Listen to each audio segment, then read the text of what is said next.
Well, I got about 5 minutes to talk to you. I don't have a presentation ready. I just thought of the few top main points to keep in mind, and I don't think you can go wrong if you keep these things in mind. So I have about 4 main points to keep in mind with regards to leadership. First off, lead by example. That is the only way to lead. It's the only way to become a leader among your peers. It's the only way to lead your subordinates. Leading by example, if you practice what you preach, it gives you the right to demand that of everyone around you, of everyone under you. If you don't do it, you don't have the right. So you have to do it. It's absolutely essential. I think that pretty much speaks for itself. But what I don't think is emphasized, everyone knows, when certain rules come down, you have to lead by example. You have to show, as a leader, you have to put on a strong face and say, all right, we're going to do this, and you have to follow it every step of the way. When orders come down, you put a brave face on it and show your subordinates that you're following your orders. But I think the most important place to lead by example is the small things. My second point is small things absolutely matter a ton when you're a leader. If you want the respect of your peers, if you want the respect of your subordinates, they're looking at the small things you do. Everyone knows 90% of things they're told to do come from above. It's passed down the chain.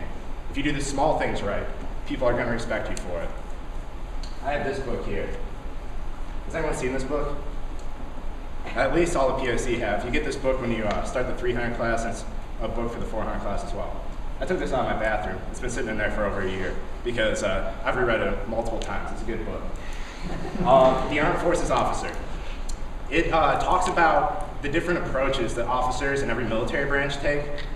So it goes over the Army's philosophy on leadership, Marines, Navy, Coast Guard, and their philosophies on the military in general. I love the Marines' philosophy on leadership. In that entire book, they're the only branch that really focuses on the small things. Marine officers always eat after every single one of their people. When they're in a deployed zone, they stay in the exact same quarters as everyone else. The leaders do not have advantages over the subordinates. Do you think Marines are the most disciplined branch there is? You think it's a coincidence that they have so much respect for their superiors? They never drop a sir, they never disobey a command? I think it's because of the small things. I think they see their superiors doing that, and they respect it. Another book I like to take things from, and I think reading about leadership, or at least keeping it in mind when you're reading books, reading essays, whatever, is a good idea. Has anybody read the Chronicles of Narnia? Okay, a lot of people. You laugh because they make a bunch of movies that are all fantastical and they're sort of kids' stories. But if you reread them as an adult, I think you'll get something out of them. They're my favorite book series in the entire world. A lot of good ethics, a lot of good morals in there. There's one book I like, in The Horse and His Boy, there's a king who's talking to his son and telling him about leadership. And the son acts like, oh, it's exciting, I'm gonna be a prince. And the king says, all right, you think it's exciting? Here's what we have to do in this country if you're gonna be the leader. You're the first in every desperate charge. You're the last in every desperate retreat. When there's a famine in the land, you have to eat the smallest meal in the entire country and laugh the loudest over it. I realize, we can't expect that, the President of the United States, he's not gonna be charging the beaches at Normandy, even though I think, how much respect would you have if you were able to do that? The point is, keep stuff like that in mind when you're going about your daily activities, and you'll gain the respect of your peers, you'll gain the respect of your subordinates, and you'll probably even gain the respect of your superiors, unless they happen to really love hobnobbing and that sort of thing. My next point, this sort of overlaps something that Lawrence was saying. Do exactly what you think is right. Kind of fit in your skin sort of thing. I think we learned in our ROTC classes that leadership is both learned and it's talent. I think that people worry a little too much about the book side of it than just going with their gut instinct. I think that you get a group together, you want to listen to everyone's ideas, that sort of thing. Ultimately, it's your decision. What are you going to do? If there's anything in question, you go with your gut instinct. Don't try to be political. Just do what you think is right. It's much, much harder than you think. It sounds really easy. Oh yeah, sure, I do what I think is right all the time. But you let so many considerations in. I think it's important to shoot from the hip. When you do exactly what you think is right, when you say exactly what you think is right to say all the time, you speak with conviction. People know that you're serious about it. They can sense the honesty.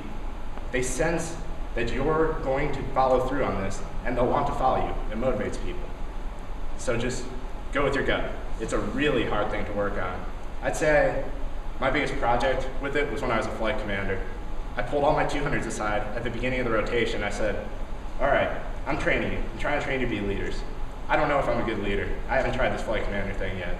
So all I'm gonna do is do exactly what I think is right every single step of the way. You guys watch me, write down what you think I do well, write down what you think I screw up at, and then train yourselves to be good leaders. I'm just gonna do it. I'm gonna go all out. And I did, I think. You know, I look back on that, I think I did. I was in trouble sometimes, I did some things right, but it was good. You have to just make a promise to yourself. Starting today, I'm gonna do it, I'm gonna live it. I'm gonna try to be honest, and I'm gonna see what people think of me. And just the very last thing I'm gonna say, my last point about leadership, is care way more about what your subordinates think and what your peers think and what your superiors think. If I fight with my subordinates, if I have to tell them this is the way it is and you need to just shut up and live with it, it's because like 90% of the time, it's because I got my marching orders from above, and so I have to tell them what's going on, and that's just the way it's gotta be. However, I argue all the time with my boss, Cadet Larson. No, not exactly argue, but I think, you know, sometimes we'll sit there in our wing staff meetings, he'll throw something up for discussion, he'll just look at me waiting for the opposition, because I tend to give my opinion as well. When he tells me this is the way it's gonna be, I walk down to my subordinates and I tell them the way it's gonna be. But you know what? I try to promote my subordinates as much as possible. I try to make it the best environment for them. Ted Larson, I think, I say care more about what your subordinates think. I think that he respects that. He's a very good leader, and it would break my heart if he didn't like me. So, just going off what you said. But I think that's a way to gain respect from everyone above and below you, is to just be completely honest. But, if you want to have those moments, it takes more courage to stand up to your superiors than it does to your subordinates. So, if you want to be brave to someone who has more power than you. Don't take it out on someone below you. Try to help them, promote them. That's your job. And that's not just if you have subordinates, it's among your peers.